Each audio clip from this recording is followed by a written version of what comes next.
Hello, नमस्कार, आदाब and सत श्री अकाल। कैसे हो मेरे भाइयों? सब में पहले तो सारे यूट्यूब परिवार को आकाश राजपूत की तरफ से नमस्कार। कैसे हो मेरे भाइयों? तो आज का जो कंटेंट है वो बिल्कुल क्लियर है और काफ़ी अच्छा कंटेंट है, तो आप लोग इसे देखिएगा ज़रूर। और अगर आपको वीडियो पसंद आए तो चैनल को सब्सक्राइब कर दीजिएगा और लाइक बटन को दबा के मेरे वीडियो को लाइक कर दीजिएगा। लाइक करना वैसे मेरे लिए कोई ज़रूरी नहीं है, आप चैनल सब्सक्राइब कर लो और कमेंट कर दो आप क्या चाहते हो, आपके थॉट क्या है इस रिगार्डिंग, आप क्या सोचते हो। मेरे लिए सोच इंपॉर्टेंट है, लाइक इंपॉर्टेंट नहीं है। तो मैं लाइक के लिए मेरे को कोई मतलब नहीं है, लाइक करो ना करो आपके ऊपर डिपेंड है।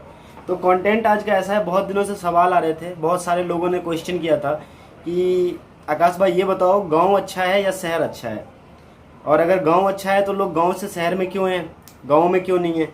तो ऐसे बहुत सारे अलग अलग टाइप के सवाल थे जिनके जवाब में काफ़ी टाइम से मैं खुद सोच रहा था कि आखिर डिफरेंस क्या है और क्या बेहतर है। तो उसका जवाब मुझे मिल चुका है, मैं इसीलिए आज आपके पास एक कंटेंट लेके आया हूँ। तो इसको आप लोग थोड़ा समझने की कोशिश कीजिएगा।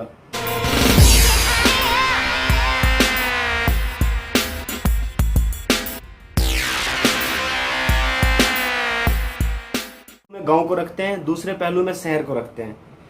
अब दोनों तरफ देखते हैं, ठीक है, कि दोनों में क्या डिफरेंस है और क्या कितना बेहतर है, कौन सा कितना अच्छा है। तो सब में पहले ऐसा करते हैं कि गांव की चीज़ों को देखते हैं। गांव में देखिए शुद्ध वातावरण मिलेगा आपको, स्वच्छ हवा मिलेगी, स्वच्छ पानी मिलेगा, और बल्कि आपको केमिकल से, बहुत सारी चीज़ों से, केमिकल से आप बचे रहते हैं, केमिकल के शिकार नहीं होते हैं। ये गांव के फायदे होते हैं। और उसके बाद गांव में एक अपनापन होता है, सारे लोग आपके अपने होते हैं, जो आपके बारे में सोचते हैं आप उनके बारे में सोचते हैं। यानी कि समय अच्छा हो बुरा हो, खुशी हो या दुख हो, वो हमेशा आपके साथ एक लगाव, एक अटैचमेंट के साथ जुड़े हुए होते हैं, जो आपसे कभी अलग भी नहीं होते हैं और आपसे को कभी अपने से अलग समझते भी नहीं हैं। लेकिन अब सेकंड कंटेंट में ऐसा है कि मैं शहर की तरफ आता हूँ और मैं शहर के बारे में सोचता हूँ, ठीक है। अब शहर के बारे में अब आप देख लो। सबसे पहले जो मैं चीज़ें शहर के रिगार्डिंग में क्लियर कर देना चाहता हूँ, बहुत सारे लोग गांव छोड़ के शहर में आते हैं पैसा कमाने के लिए, तरक्की पाने के लिए, अपना नाम बढ़ाने के लिए, साथ में अपनी प्रॉपर्टी, अपनी संपत्ति को ज़्यादा तरक्की और ज़्यादा बड़ा करने के लिए लोग शहर में आते हैं। लेकिन शहर के फायदे तो हैं, पैसे कमाई होता है, लोग कमाने के लिए आते हैं, लोगों को पैसे चाहिए, तो उसका प्रॉफिट तो आपको शहर में ज़रूर देखने को मिलता है, सबको मिलता है। तो उस कंटेंट को मैं थोड़ा डीपली जाकर के आपसे कुछ पहलू पे नज़र डालने के लिए कहता हूँ। आप अगर इंटरेस्टेड हो, आपके पास टाइम है, तो उस पहलू पे आप थोड़ा नज़र डालो। पहला पहलू, गांव से शहर का भोजन देखो। आप जो भी चीज़ आप खाते हो उसमें आपको केमिकल की मात्रा बहुत ज़्यादा मिलेगी। जैसे आप फल ले लो, सब्जी ले लो, कुछ भी ले लो, भले ही गांव की जो सब्जियां होती है वो बिना खाद और बिना केमिकल से उगाई जाती है, लेकिन जो शहर की सब्जियां होती है वो खाद और केमिकल पे बनाई जाती है, क्योंकि डिमांड ज़्यादा है और ज़्यादा मात्रा में ज़मीन से सब्जियां या कोई भी अनाज पैदा करने के लिए केमिकल और खाद का इस्तेमाल करते हैं। ये तो पहला हो गया कि आप केमिकल वाले खाने को खाते हो। दूसरा ऑप्शन देखो, आप दूसरा सेकंड जो पहलू है उस पर नज़र डालो थोड़ा। आप जो भी खाना खाते हो शहर में, अगर आपके घर में एसी है तब तो कोई बात नहीं, आप एसी में तो क्योंकि मेरे पास एसी नहीं है तो मैं एसी का अंदाज़ा आपको नहीं बता सकता कि एसी के अंदर क्या चीज़ होता है। लेकिन अगर आपके घर के अंदर एसी नहीं है और आप पंखा और कूलर इस्तेमाल करते हैं, तो आप एक चीज़ नोटिस कीजिएगा कि गर्मी के मौसम में आप खाना खाते वक्त पंखा और कूलर बंद नहीं कर सकते। जैसे कि आप मान लो कि कूलर और पंखे को बंद करके खाना खा नहीं पाओगे, आपको इतनी ज़्यादा गर्मी लगेगी, तो आप क्या करते हो, आप पंखा और कूलर चला के खाना को खाते हो, भोजन करते हो। जब आप भोजन कर रहे होते हो उस वक्त आप ध्यान देना, अगर आप रोटी खा रहे हो तो रोटी भी आपका सूख चुका होता है। यानी कि आपको ऐसा लगेगा कि यार ये रोटी ना बहुत पुराना हो गया या बासी है या क्या है, नहीं है, लेकिन वो सूखा सा लगेगा, आपको लगेगा कि इसमें नमी नहीं है और वो आपको सूखा हुआ सा अलग सा ही टेस्ट देगा। दूसरा आप देखो, अगर आप चावल खाते हो तो चावल आपको लगेगा कि चावल भी आपका सूख चुका है, उसमें वो बात नहीं है। जो गांव में बने हुए चावल भले ही सुबह बनाओ और शाम को खाओ, तब भी जो फ्रेशनेस आपको गांव के भोजन में मिलेगा वो आपको शहर के भोजन में नहीं मिलेगा। सेकंड में उनका क्या है कि वो खाने को फ्रिज में डालेंगे। शहर के लोग फ्रिज में डाल के खाने को कहते हैं कि ये ख़राब नहीं होता है, बच जाता है। लेकिन एक चीज़ आप समझ लो, किसी एक साइंटिस्ट के सर्वे के हिसाब से बताया गया था कि फ्रिज से पानी हो, कोल्ड ड्रिंक हो या कोई भी चीज़ हो, फ्रिज से तुरंत निकाल के पीना या खाना नहीं चाहिए, थोड़ा वेट करना चाहिए। लेकिन शहर में क्या है कि लोग इतना वेट नहीं कर पाते, निकालते हैं और यूज करते हैं, जिसका साइड इफेक्ट भी होता है और नुकसान भी होता है। लेकिन लोग इतना ध्यान नहीं देते हैं, क्योंकि लोग इतनी सारी चीज़ों का इस्तेमाल करते हैं कि उन्हें पता ही नहीं चलता है क्या उनके लिए गुड है और क्या उनके लिए बैड है। अब जैसे कि आप एग्जाम्पल मुझे देख लो, मैं ये वीडियो बनाने के लिए पंखा बंद करके रखा हूँ क्योंकि पंखे की हवा पे साउंड क्वालिटी अच्छी नहीं आएगी, तो देखो मेरे को गर्मी सी लग रही है।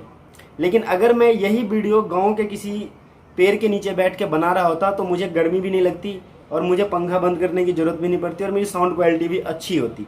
तो गांव का ये फ़ायदा था। और जो थर्ड है, ये सबसे इम्पोर्टेंट है, जिस पर्पज़ से मैंने वीडियो बनाया है, इसका मुख्य कारण यही है जो मैं अभी आपको बोलने वाला हूँ। गांव और शहर में अंतर। शहर में अगर कोई मर जाता है, सॉरी गलत वर्ड है, कोई बात नहीं, लेकिन बोलना ज़रूरी था इसलिए मैं बोल रहा हूँ। शहर में अगर कोई मर जाता है तो उसको जलाने के लिए शमशान घाट ले जाते हैं। ज़्यादा लोग नहीं होते हैं, ज़्यादा मंत्र वगैरह नहीं होता है। हिंदुओं के लिए कह रहा हूँ मैं, मुसलमानों के लिए भी सेम फार्मूला लागू होता है, लेकिन उनको तो शायद अलग हिसाब है तो उनका मिल जाता है, लेकिन हिंदुओं के लिए कह रहा हूँ मैं ये बात। जहाँ पे एक लाश जलती है, दूसरा लाश वेटिंग में रहता है कि वहाँ पे उसको जलाना है। अब क्या होता है कि जैसे ही बॉडी पूरी तरीके से जली, नहीं जली या कितनी जली वो भी इम्पोर्टेंट नहीं है, और उस बॉडी के जले हुए राख को, अस्थियों को साइड कर दिया जाता है और उसी जगह पे दूसरी बॉडी को जलाया जाता है। क्योंकि इतने बड़े स्मशान घाट नहीं है कि इतनी सारी बॉडियां जल सकेगी, इतनी सारे लोगों के लिए एक कब्र सा बन सकेगा। तो जगह की कमी होने की वजह से एक ही जगह पे लाश जलाई जाती है, अस्थियां निकाल के दे दी जाती है और उस जगह को साफ करके दूसरी लाश वहाँ पे जलाई जाती है। लेकिन गाँव का फ़ायदा देखो, आपको ये वाला फ़ायदा सबसे ज़्यादा समझ में भी आएगा और आपको पसंद भी आएगा कि आप कितनी बड़ी गलती करते हो शहर में रह के, शहर में जा कर के रहने का जो सोचते हो। अगर आप गाँव में हो, जब आप मर जाते हो, ऐसा भगवान ना करे ना हो ऐसा, लेकिन बाई चांस, क्योंकि मरना सबको है, ये एक सत्य है जो होना ही होना है, सबको मरना है एक दिन। जब आप मर जाते हो कोई, या कोई आदमी मर जाता है ना, तो उसको 4 गज ज़मीन परमानेंट दी जाती है। ये गांव में होता है सिर्फ। और उस ज़मीन पे उनकी जलाने के बाद दाह संस्कार होता है, बल्कि एक हमारे गाँव में बोलते हैं कि उसको सारा बोला जाता है। एक सारा सा बनाया जाता है और वो उनकी परमानेंट ज़मीन होती है कि भाई साहब हमारे वंश के ये थे महापुरुष जो आज इस दुनिया में नहीं है, लेकिन उनकी निशानी है कि हमने इनकी आखिरी जो अंतिम संस्कार किया था वो इस जगह पे किया था, और ये आज भी जिंदा है, हमारे दिलों में जिंदा है, हमारे मन में जिंदा है, हमारे लोगों के बीच जिंदा है। क्योंकि उस जगह को किसी और काम के इस्तेमाल में नहीं लिया जाता है और उस जगह को परमानेंट उसी आदमी के नाम से दिया जाता है। अब आप सोच के देखो, शहर में रहना बेहतर है या गाँव में रहना बेहतर है? गांव में अगर आप रहते हो तो मरने के बाद कम से कम 4 गज ज़मीन तो आपको परमानेंट मिलती है, जो आपके आने वाली पुश्ते, पोता पोती, नाना नानी के बाद जो आते हैं, नाती नातनी जो भी है, वो आपकी अस्थियों को देख पाते हैं, आपको पहचान पाते हैं, आपके बारे में सुन पाते हैं, क्योंकि गांव के लोग उनको उनके बारे में बताते हैं, समझाते हैं कि ये आपके बाबा थे, ये आपके दादा थे, जो अब इस दुनिया में नहीं है, लेकिन वो कितने अच्छे आदमी थे, उन्होंने क्या क्या इस गाँव के लिए किया, इस देश के लिए कितना योगदान दिया है, वो सब आपको बताएंगे, सब आपको पता होगा।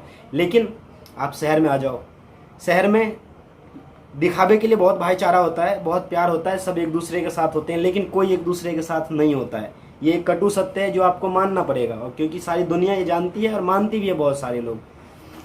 प्यार बहुत है, लगाव बहुत है, लेकिन वो स्वार्थ है, वो प्यार नहीं है। गाँव में प्यार है, झगड़े हैं, लेकिन वहाँ स्वार्थ कम है, अपनापन ज़्यादा है।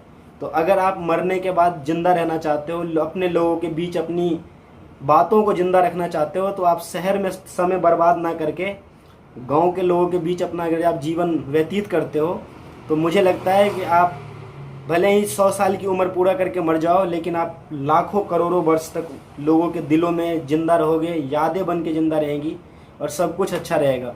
तो मेरे कहने का मतलब ये था कि शहर is a bad bad, city is bad bad bad.